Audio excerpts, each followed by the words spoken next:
레위기 14장은 나병 환자로서 공동체 안에서 분리가 되어 격리가 되어서 얼마나 외로움을 느꼈겠습니까? 성 밖에서 혼자 살아야 돼요.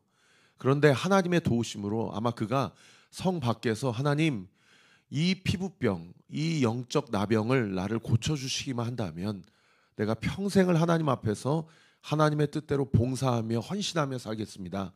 라는 아마도 서원 기도를 하나님 앞에 드렸을 것입니다. 그가 어떻게 나병에서 고침받았는지는 성경이 우리에게 가르쳐주지 않습니다. 인간적으로는 자연적으로 치유되었을 거라고 그렇게 오해할 수 있어요. 그러나 하나님께서 그를 고치셨다라는 하나님의 절대 주권을 우리는 믿는 자들 아닙니까? 그래서 하나님께서 그를 고쳐주셔서 그가 바로 공동체 안으로, 가족 품으로, 성 안으로 들어올 수 있는 것이 아니고 어떤 절차와 방식을 통해서 그가 공동체 안에서 다시 그의 어떤 지위나 역할 또 신분으로서의 어떤 권리를 회복할 수 있는가를 기록하고 있는 본문이 레위기 14장의 전체 본문이라고 제가 말씀을 드렸습니다. 어제 본문에서 그가 공동체 안으로 들어올 때 어떻게 해야 됩니까? 바로 성 안으로 들어올 수 있는 것이 아니라 성 밖에서 제사장을 호출을 해야 돼요. 그래서 제사장이 나와가지고 그가 정말 나은 것이 자기의 일방적인 주장인지 아니면 공적인 어떤 일련의 절차를 거쳐서 이 사람이 완전히 나병으로부터 고침받았다라는 것을 어떻게 공식적으로 컨펌할 수 있는지를 기록하고 있는 본문이라고 말씀을 드렸죠. 그가 자기의 환부가 나았다라는 것을 제사장에 보여줄 뿐만 아니라 새 2마리와 백향목과 홍색실과 우슬초를 준비하여서 성 밖에서 정결 예식을 치러야 된다라고 어제 본문에서 기록하고 있었습니다. 새 2마리는 그냥 야산에서 얼마든지 구할 수 있는 것이고요. 백향목은 나무 중에서 가장 큰 그리고 강력한 생명력을 상징하는 나무이기 때문에 영원한 생명을 상징하는 메타포라고 말씀드렸고, 홍색실은 예수님의 보혈을 상징하는 메타포고요. 우슬초는 시편 51편에 다윗이 바세바를 범했을 때 나를 우슬초로 정결하게 해주십시오. 그래서 우슬초는 죄로부터 정결케 하는 능력을 상징하는 메타포라고 말씀을 드렸습니다.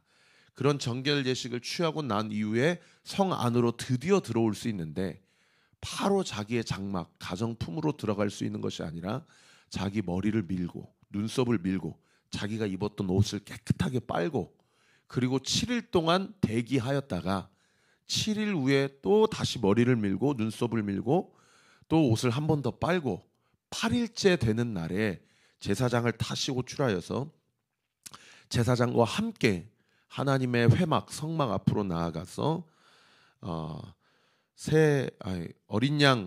어린 순양 2마리, 어린 암양 1마리, 그리고 소재물과 기름 한 록은 300ml 정도 되는 그런 분량입니다. 그것을 가져다가 하나님 앞에 속건제물, 속죄제물, 번제와 소제의 예배를 드린 이후에 이 사람이 정확하게 하나님 앞에서 모든 나병이 치료되었고 이스라엘 하나님의 권속으로서의 영적 권위와 지위를 회복하였다라는 것을 공식적으로 천명하는 그런 예식을 치러야만 그가 비로소 자기의 가정품으로 돌아갈 수 있다라는 것을 기록하고 있는 그런 본문이라고 제가 말씀을 드렸습니다. 자, 어제 본문에서 이러한 질문이 들 수 있어요. 아니 그 사람이 너무 가난하여서 어린 순양 2마리, 어린 암양 1마리를 준비할 수 있는 처지가 안 될 때는 그가 나병으로부터 고침을 받았다 하더라도 그가 하나님 앞에서 그 지위를 회복할 수 없는 거 아니냐? 이런 질문을 얼마든지 할 수 있는 거 아닙니까? 그래서 오늘 본문 21절부터 32절까지 하나님께서는 친절하게 그가 너무나도 찢어지게 가난하여서 하나님 앞에 예배드릴 수 있는 예물조차도 준비하지 못하는 형편에 있는 자라면 어떻게 하나님 앞에서 그가 예배를 드려야 되는지를 하나님께서 친절하게 기록해주고 있는 본문이 바로 오늘 본문이라고 보시면 되겠습니다. 오늘 본문 21절과 22절에 보면은 하나님께서 가난한 자를 위해서 어떻게 정결 예배를 준비할 수 있는지를 기록하고 있는 본문인데요. 결론부터 말씀드리면 어제 일반적인 나병으로부터 치유받은 자가 준비해야 될 어린 순양 2마리에서 어떻게 감하여지냐면 어린 순양 1마리로 감하여지게 됩니다. 그러면은 남은 1마리나 어린 암양 1마리는 완전히 준비하지 않아도 돼요. 그리고 10분의 3 고운 가루의 소재물을 준비하는 것도 10분의 1 소재물로 그렇게 감하여지게 됩니다. 그래서 친절하게 가난한 나병 환자가 어떻게 예물을 준비해야 되냐면 어린 순양 1마리, 10분의 1 기름 섞은 소재물, 그리고 기름 1록과 산비둘기 2마리나 집비둘기 새끼 2마리로 그가 준비해야 될 예물이 정말 큰 비율로 감하여져서 가난한 나병 환자라도 얼마든지 하나님 앞에서 고침받았다면 정결 예식을 통해서 그의 영적 지위가 회복될 수 있음을 기록하고 있는 본문이라고 보시면 되겠습니다. 그 이후에는 똑같아요. 그 속건 제물로 드린 그 순양의 피를 가져다가 오른쪽 귀뿌리, 그리고 오른쪽 엄지 손가락, 오른쪽 엄지 발가락에 바르고 준비한 기름 1록 300리터 있잖아요. 그것을 제사장의 입회하에 왼쪽 손에다가 300리터를 제사장이 다 부읍니다. 그리고 오른쪽 손가락으로 다 찍어가지고 오른쪽 귀뿌리나 오른쪽 엄지 손가락이나 오른쪽 엄지 발가락, 즉 속건제물 어린 순양의 피를 발랐던 그 부분에다가 기름을 덧칠을 합니다. 그리고 그 기름을 7번 뿌리고요. 남은 기름을 머리에 발라가지고 이 사람이 머리끝부터 발끝까지 다 완벽하게 하나님 앞에서 깨끗하게 되었음을 분명하게 천명하는 그런 영적 예식을 하나님 앞에 치르고 나병으로부터 깨끗함을 받았다라는 것을 공동체 안에서 컨펌 되어질 수 있다라는 것을 이야기하고 있는 그런 본문이라고 보시면 되겠습니다. 여러분, 오른쪽 귀뿌리에 피와 기름을 바르는 것, 무엇을 영적으로 상징한다고 볼 수 있습니까? 네가 지금부터, 너는 원래 죽은 자야. 너는 공동체 안에 들어올 수 없는 자인데 네가 지금부터 새로운 인생을 살게 되었어. 하나님이 널 고쳐주셨기 때문이야. 그러니까 네가 지금부터 듣는 것은 네가 듣고 싶은 걸 들어서는 아니 되고 하나님이 말씀하시는 음성을 듣고 살아야 해라고 제사장을 통해서 가르쳐주고 있는 포인트인 것이죠. 여러분, 오른쪽 엄지 손가락도 마찬가지입니다. 엄지 손가락은 무엇을 이야기합니까? 네가 하는 모든 일이 하나님이 기뻐하시는 삶을 살기를 원해. 그것이 하나님의 뜻이야 라고 가르쳐주고 있는 포인트고요. 엄지 발가락도 그저 엄지 발가락 하나뿐만 아니라 네가 밟는 모든 땅과 네가 걷게 되는 모든 길이 하나님께서 너를 걷게 하시고 너와 동행하실 것이니 하나님이 기뻐하시는 삶의 길로만 걸어야 해 라고 이야기해주고 있는 그런 본문이라고 볼 수가 있는 것이죠. 오늘 말씀을 정리하겠습니다. 오늘 말씀을 정리하면서 2가지를 여러분에게 도전하고자 합니다. 첫 번째는요, 하나님께서 일반적인 나병 환자가 정결 예식을 통해서 그의 영적인 지위와 권위를 회복할 때 일반적인, 즉 서민이나 중산층 또는 귀족층의 리더십층에 살아가는 자들만 하나님이 그 정결 예식을 준비한 것이 아니라 극빈층, 정말 예물 하나도 준비하기 어려운 형편에 있는 자들에게까지도 소상히 어떻게 그가 나병에 걸리고 고침받았을 때 공동체 안에 돌아올 수 있는지를 기록하고 있는 본문을 우리가 좀 주목해 볼 필요가 있어요. 여러분, 하나님의 시선이 누군가를 향해 있다라는 뜻입니까? 공동체 안에서 힘이 미치지 못하는 연약한 영혼들을 향해 있다라는 것을 알 수 있는 그런 대목인 것이죠. 우리가 건강한 신앙생활을 하면요, 절대 나만 아니면 돼, 내 문제만 아니면 그렇게 큰 문제는 아니야 라고 생각하는 우리 안에 이기적인 스탠스를 하나님 앞에서 철저히 십자가 앞에 내려놓을 줄 알아야 됩니다. 우리가 함께 공동체 생활을 하면서 그렇게 주님 앞에 나아갈 때에 하나님의 시선이 어디에 있는지를 분명히 알고 주의 마음이 있는 곳에 내 마음을 둘 줄 알아야 된다라는 것이죠. 그래서 여러분, 이 새벽에 반드시 기도할 때 여러분의 기도의 결이 나의 기도로만 채워지는 그런 기도의 시간이 되지 않기를 바랍니다. 하나님의 마음이 있는 곳에 내 기도에 얼마만큼의 방향성과 결이 담겨져 있는지를 한번 점검해 보세요. 제가 교회를 개척하고 지금 1년이 딱 됐는데 입당 예배가 지금 한 달짝 되지 않았습니까? 모든 성도들과 함께 1대1로 양육하고 있을 때 그 양육 교제에서 하나님께서 저에게 주시는 큰 도전과 하나님께서 저에게 주시는 큰 감동이 되는 부분이 무엇인가 하니, 성숙한 사람은 누군가 나에게 어깨를 빌려주라고 요청할 때 내 어깨를 빌려줄 수 있는 사람뿐만 아니라 내가 힘들 때 당신의 어깨를 나에게 좀 빌려주세요 라고 이야기할 수 있는 겸손한 사람이다 라고 다시 만나는 교회라는 그 책에서 우리가 함께 마음을 나누고 있지 않습니까? 여러분, 우리가 함께 공동체를 세워가고 교회를 세워갈 때 두 가지를 꼭 마음에 새겨야 돼요. 하나는 나보다 내가 봤을 때 힘이 없거나 가난하다라고 이야기하지 않은 그 사람에게 내가 어깨를 빌려줄 수 있는 사람이 되어야 되고요.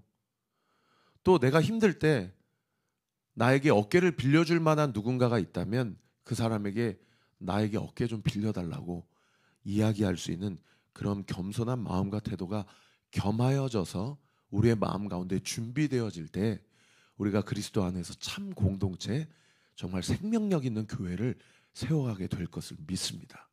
그래서 여러분에게 좀 도전하는 것은 가난한 자를 위한 배려도 있으셔야 되지만 누군가에게 나 좀 도와주세요 라고 이야기할 수 있는 영적인 용기와 겸손도 겸비해야 된다는 것이죠. 그러한 은혜가 우리 사랑하는 온리교회 모든 성도들에게 있게 되시기를 우리 구주 예수 그리스도의 이름으로 축원합니다. 그런가 하면 두 번째는요, 하나님께서 이 사람에게 귓부리와 오른쪽 손가락과 오른쪽 엄지 발가락에 보혈을 먼저 바르셨어요. 그것은 하나님이 쓰임받기 위해서 먼저 우리가 행해져야 될 영적 질서와 순서가 뭐냐, 우리가 하나님 앞에서 회개해야 된다는 거예요.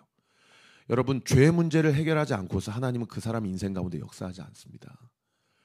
성숙한 사람은요, 처음에는 들보와 같은 큰 죄만 하나님 앞에 고백하다가 정말 주님과 깊이 동행하면 동행할수록 먼지와 같은 작은 죄도 하나님 앞에 고백하는 영적 회개의 습관이 체득화된 사람이라는 것이죠.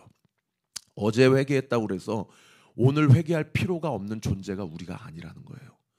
오늘 이 아침에도 내가 알고 짓는 죄뿐만 아니라 모르고 짓는 죄까지도 하나님 이미 미리 주님 앞에 이 하루의 첫 시간에 회개합니다. 나는 주님이 나를 붙잡아 주시지 않으면 오늘 하루를 살아갈 수 있는 힘이 없는 죄인 중에 괴수입니다. 주님, 저를 보혈로 덮어주시고 오늘 하루 죄 짓지 않게 해주세요. 오늘 유혹에 빠지지 않게 해주세요. 우리의 남편을 붙잡아 주세요. 우리의 자녀들을 붙잡아 주세요. 이렇게 이 새벽에 함께 기도하세요. 그럴 때 하나님께서 회개의 능력으로 우리를 온전케 해주실 것을 믿습니다. 그러면요, 회개만 필요하냐? 아니에요. 성령의 능력이 필요해요. 여러분, 보혈을 발랐던 그 위치에다가 기름을 덧붙이는 것, 무엇을 의미하는 것입니까? 깨끗하게 되어지는 것이 끝이 아니고 기름, 성령을 의미하는 메타포 아닙니까? 성령의 능력이 그 보혈의 능력이 덧칠했던 그 위에 포함되어야 된다는 거예요. 믿으시면 아멘. 여러분, 깨끗하게진 나의 인생 가운데 성령의 능력이 덧입혀지게 될 때 하나님의 나라를 확장하는 놀라운 은혜의 역사로 하나님의 우리 인생을 사용해 주신다라는 것이죠. 보혈의 능력에만 그치지 마시고 그 위에 내 힘으로는 도무지 살아낼 수 없는 성령의 능력이 덧입혀지는 그런 놀라운 성령의 사람들이 되시기를 우리 구주 예수 그리스도의 이름으로 축원합니다. 기도하겠습니다. 아버지 하나님, 감사합니다. 오늘 이 현장에서 예배드리는 자들이나 온라인으로 예배드리는 모든 자들이나 이 아침에 주님 앞에 나아가서 주의 음성을 듣게 하시고 오늘 이 새벽에 주님 앞에 드리는 기도의 방향성이 주께서 어떻게 기도하기를 원하시는지를 우리로 하여금 친히 가르쳐 주심에 감사를 드립니다. 아버지 하나님, 우리가 주님을 만나기 이전에는 다 영적인 나병 환자였음을 고백합니다. 결코 하나님의 가족, 주의 공동체 가운데 참여할 수 없는 자들이온데 주께서 우리 가운데 함께 하시고 우리의 모든 죄와 허물을 당신의 아들 예수 그리스도의 십자가로 다 값을 치르시고 우리를 구원해 주시고 구속해 주심에 감사를 드립니다.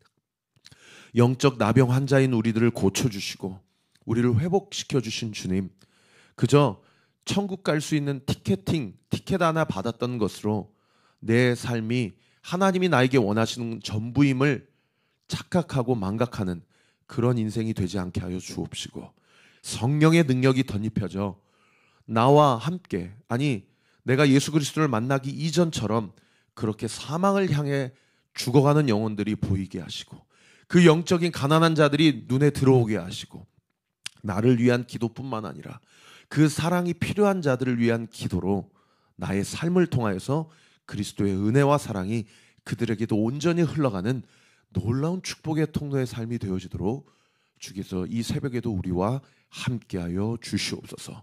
그리하여 이 새벽에 드리는 우리의 모든 기도가 하나님의 마음을 시원케 하는 기도가 되기를 원합니다.